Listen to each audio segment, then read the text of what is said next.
Why are dealerships closing? I mean, you drive around, I've seen a lot of dealerships starting to close their doors.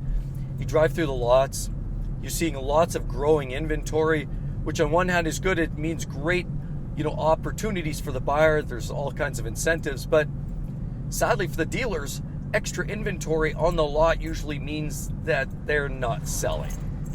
And that's the really root of this whole issue. Dealerships are closing. I've been driving around a lot of lots, talking to general managers. I know many people in the business, both on the financial side at the banks. I have some insiders at the banks who deal a lot in lending, talk floor plan costs, and of course lending to the banks or to the dealerships, and they know exactly what's going on. They know how deep in debt a lot of these dealerships are getting. And it's the debt load. We hear about repossessions catching up and wreaking havoc with buyers. We know we're seeing it. Even subprime buyers, the rate of debts and repossessions that are overtaking people is astronomical. People are losing their jobs. The cost of living crisis is catching hold. And if you're actually having to make a decision as a car owner or a buyer or somebody that's making payments, usually the car is the expendable item. I mean, the first thing to go is the car. Then you start cutting back on the extras like, holidays, cutting back on clothing. Usually you need to eat and you certainly need a roof over your head, but cars, often you can find ways to navigate that. A lot of times people are repossessed because they're giving their vehicles up, they can't afford it.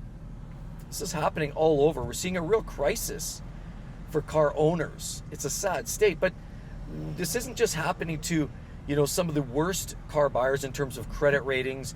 Some of the subprime buyers are losing their cars, getting repossessed. We're seeing rates 7, 8, 9% of car loans today are getting repossessed on.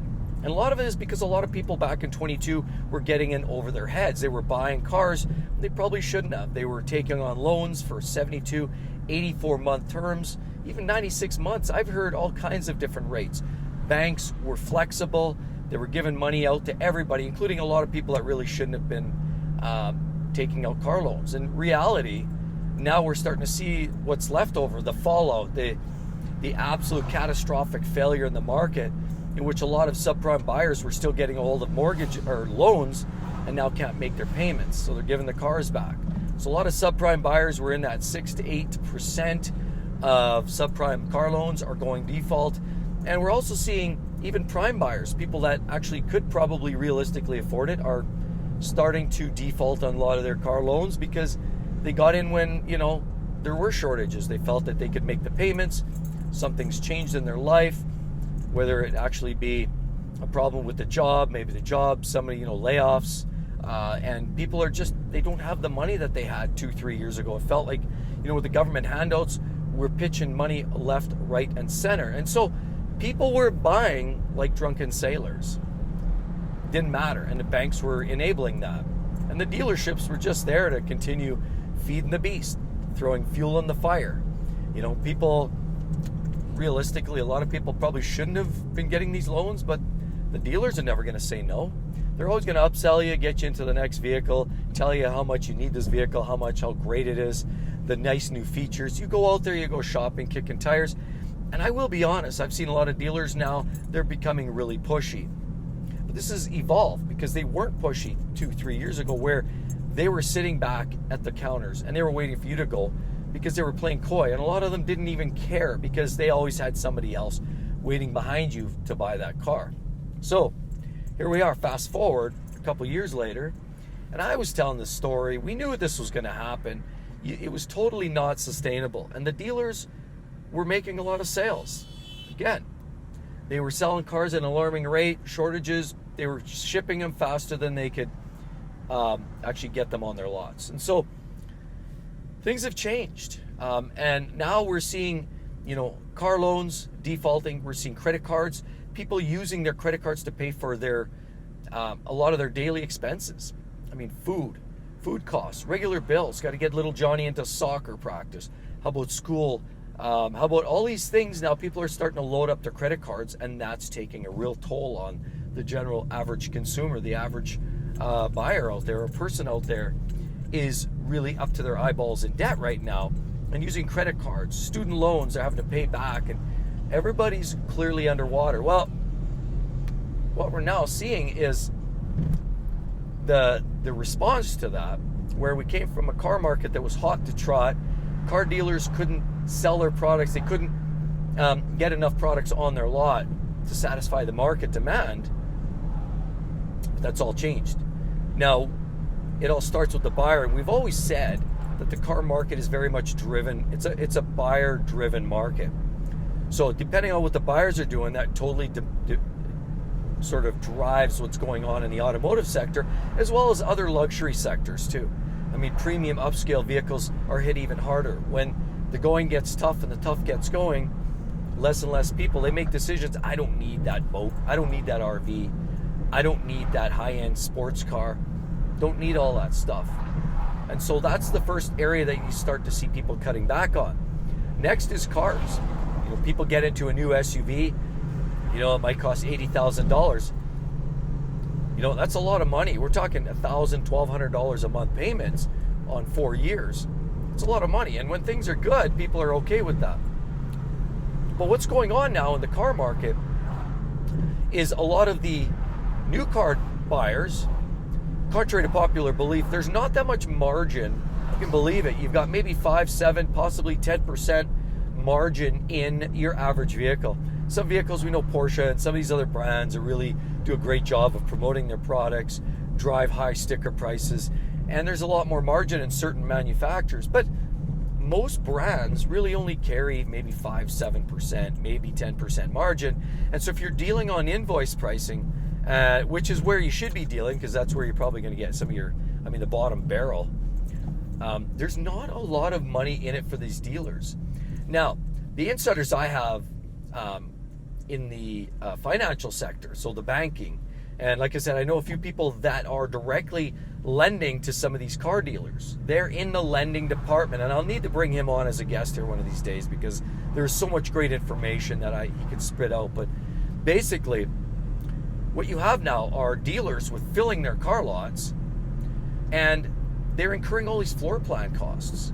Now, while there's this buffer zone of 60 to 90 days, and a lot of times there's some flex in there for dealers with the lending institutions and the financial institutions to give you that little bit of space to get your car on, prep it, market it, and sell it to the customer. You know, the average day supply is in 30 to 60 days. The average day supply realistically is about 68, but a lot of those numbers are a little higher because of the outliers, the Jeeps, the Rams, the Stellantis products that are up around 100, 120, 140 days supply. That's drawing up the average. Realistically, pull them out of they're sort of the anomaly. Pull them out of the loop and you're probably more like about 40 to 50 days industry average. And so what we're seeing is floor plan costs are starting to just load these dealers down. And I hear this from the banks. They're telling me this over and over again. They're lending money so these dealerships can get ahead of the game, fill up their lots, at least when they knew the going got good. And even if you look back a year ago, there was still enough demand for it. There were still enough people buying, and they were still trying to recoup from, the pandemic where there wasn't enough inventory. So again, fast forward, today is a new day, and we're rolling into the fall of 24, and we promised we'd start to see sliding in the market, and we have. Now, some would argue that, these dealerships, actually the OEMs is where it really gets rough. See, because now the dealerships are just they're a small business. A lot of them are individual businesses. So a lot of car lots are owned by maybe a single car lot owned by a single owner. Some car lots, there might be 2 or 3 owned by a single owner. There might be 10 of them owned by sort of a conglomeration. A lot of them are even publicly traded. So while they made a lot of money during the heyday when things were good, they have to constantly show profits. It's like any stock prices. It's great to have a great year end, but then they always look every quarter they relook and they look, are we trending up, are we trending down? And that pushes investors one way or the other. There's heavily influences on the market and investment depending on how the trajectory looks for these businesses. And if businesses aren't making money, i.e. Stellantis, then investors start shying away from that. Investments start shying. They don't have the working operating capital. They can't reinvest for new projects. the investments to upgrade and go electrification, some of these new types of technologies and enhancements. They don't have the money to push those products forward. Now they're sort of stuck with some old tech, old outdated product lines that become even less desirable by the buyer. So herein lies the problem. It's a vicious cycle, and we have a lot of dealerships stuck in this world now. I've been shopping a lot lately, and I've been seeing kind of down at Toyota dealer, Volkswagen dealer. I was down at some Nissan dealers, Mazda dealers. I've been actually kind of really spending a lot of time around dealers, asking questions, kicking tires, watching inventories, observing their day's supply, talking about incentives that they have. I was down at the Mazda dealer here. I was inquiring about some certain Mazdas, like the CX-90, for example. And I asked flat out, what sort of incentives? He laughed in my face. See, there's an arrogance there yet that still exists. There's no incentives, he said. I said, come on, man. I said, you're going to go down, and I literally said this to his face. Hate to go there, but I said, you're going to go down like a sinking ship here, buddy. Because at the end of the day, there's this arrogance that a lot of these dealers still have, that they're living on yesterday's results. 2 years ago, they could laugh and they could chuckle and say, there's no incentives, you're going to take it as is. But guess what? Market adjustment fees, if people are paying that, they're ludicrous. And this is what's still going on. A lot of these dealers are still trying to poach market adjustment fees and trying to justify it. I've seen this with Cadillac Escalades. I've seen this with BMWs. I've actually seen this as well with Toyota, as I was asking about a new 4Runner there on the weekend, and they told me that, no, we tack on still 2 or 3K more because they're hard to come by. And I laughed at the guy and I said, look, that was cool 3 years ago. Actually, it wasn't cool. It was never cool. But I'm starting to call these guys out, because somebody's got to equalize these dealers. They're too cocky and they're too high on their horse. And they're going to go down like a sinking ship. And a lot of these dealers now, they're laughing. The arrogance is going to take them down, because what we're seeing now is extra inventory. It's not selling like it once was. The dealers are poaching extra incentives. Although this Mazda dealer was a little cocky. Mazdas haven't been one of the worst culprits for cranking up rates and prices over the last 3 or 4 years. So they've been a little more stable. So I get why they're sort of, a little more reluctant to offer up extra incentives. But really the only thing he had to offer was finance rates, lease rates. Whereas the 24s, he said, were giving better rates than the 25s, but the MSRP would still look the same. So every dealer, every car, every make is going to look a little bit different. You've got to shop. It's hard to kind of balance that out. But it's this arrogance that the dealers are starting to ride on the coattails of what they used to have, and that was a shortage of inventory and an abundance of buyers. But that's flipped now. There's less buyers today. People don't have the money. As I already said, repossessions are on the rise. There's even dealers that are getting repossessed on. I already said about these floor plan costs, and buddy at the bank said same problem. They're having to go, a lot of these dealers now are starting to look for some forgiveness from the lenders to get a little more love, if you will, because they're not able to sell these vehicles fast enough, and there's too many vehicles on the lot. The incentives are moving metal, but it's not enough, and certain manufacturers are really struggling. We're seeing brands like Volkswagen and the VAG group really having a tough time, and we're seeing at corporate headquarters there, them really struggling to move any kind of product. And I was down at the dealership there actually on the weekend, and they had about 6 or 7 salespeople running around. But I saw 2 customers in that time. I was there for about an hour, test driving and asking questions. There's just not a lot of foot traffic. And so now you're getting a sense of desperation. We're starting to see that. But there's still this arrogance. And so there's still this reluctance by a lot of dealers to hold on their yesterday's pricing. But there is a reason for that. And a lot of you are probably wondering, well, why these greasy dealers, why aren't they dropping their prices? Well, on the used car side and the used cars, it's a little bit different. On the new car side of the business, again, I already mentioned 7, 5%, maybe 10%. You've got a small amount to work with there, and the rest is out of their hands. They can't make any more profits. And the problem is, this actually originates not as much with the dealers, because they do have their fixed margins. This is a problem at the manufacturer level. They're setting these high sticker prices.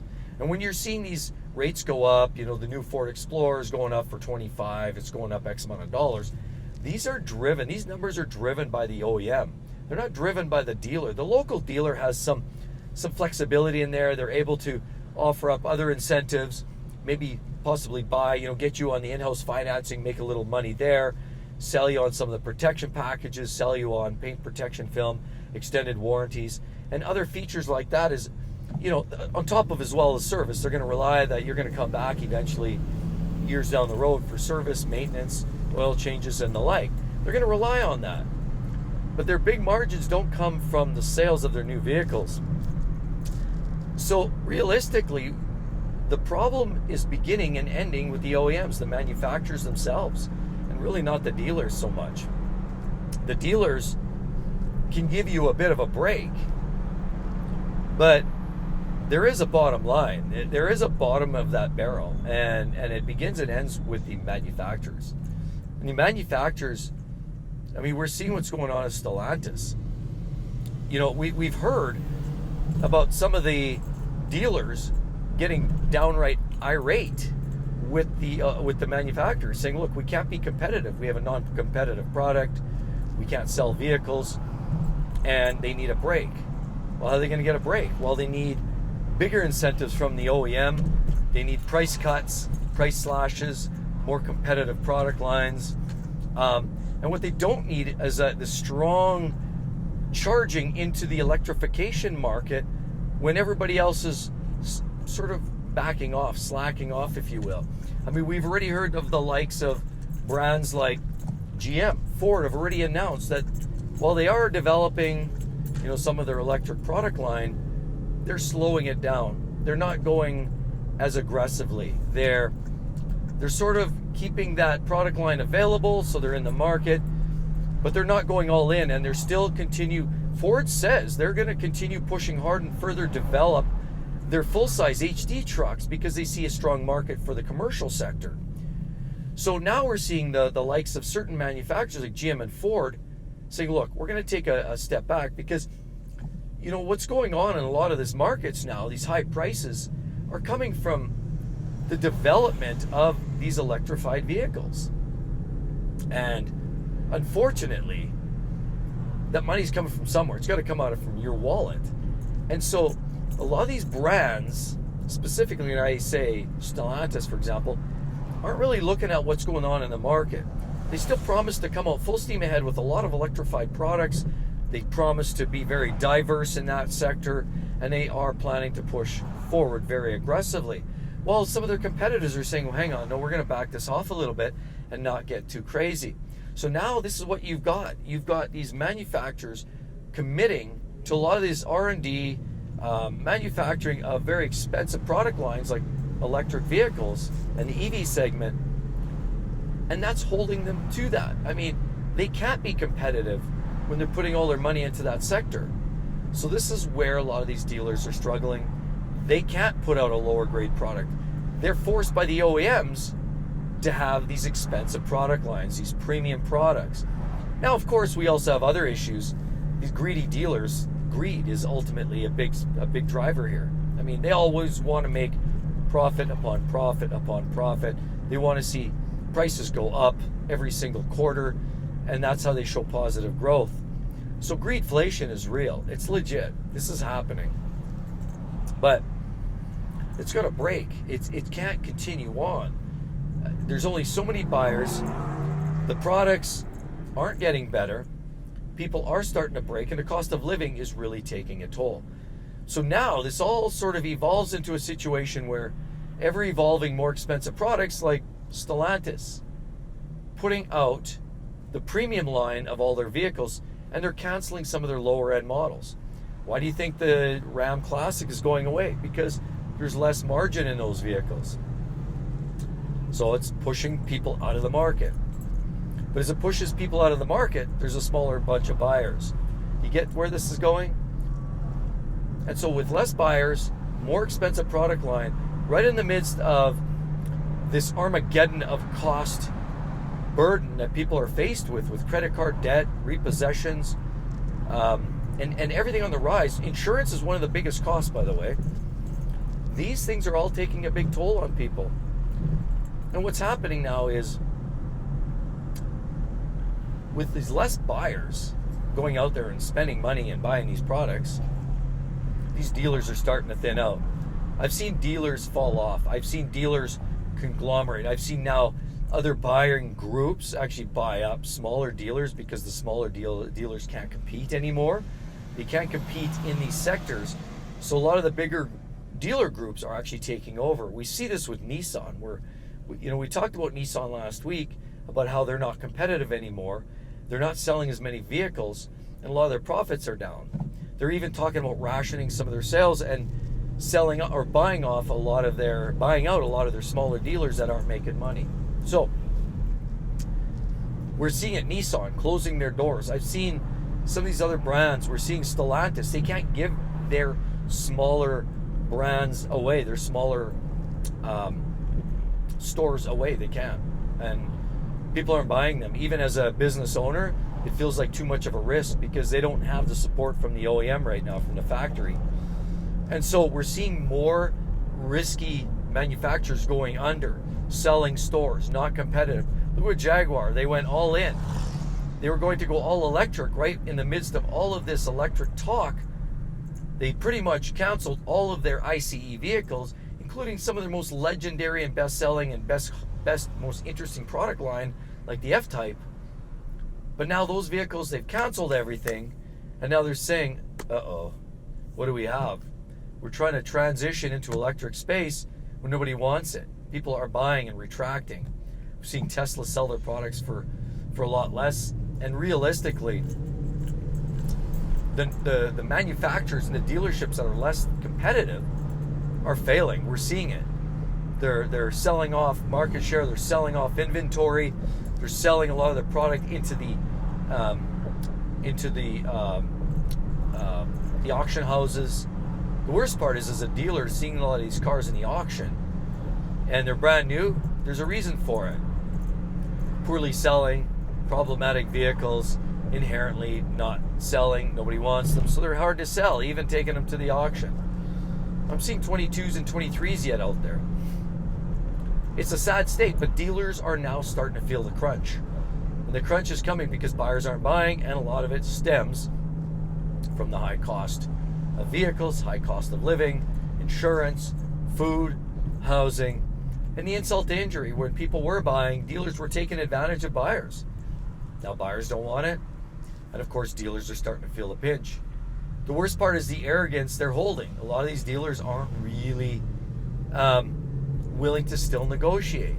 And while we are hearing some of these statistics, and I shared that recently here, that we're seeing record incentives in transactions going up to about 7.2%.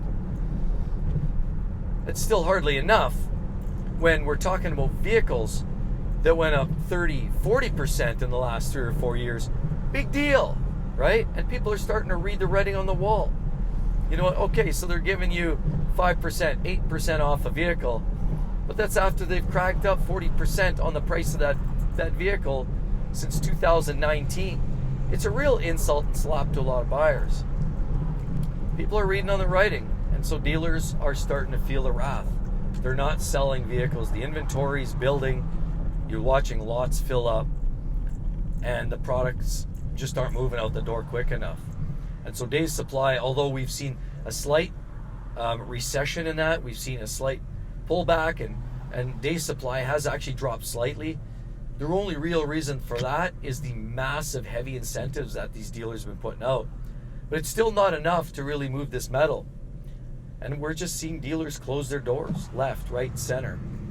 And again, my friend over at the banks, seeing the same thing. Repos, where you have the repo man, essentially the folks that are dealing with floor plan costs in the finance departments are having the banks come in and give a little extra hand trying to move this products, essentially repossessed from the dealers. So the dealers are getting repossessed on too, so as are the buyers and clients of these manufacturers. It's just a really stark message to what's going on in the market and what's going on in the economy in general.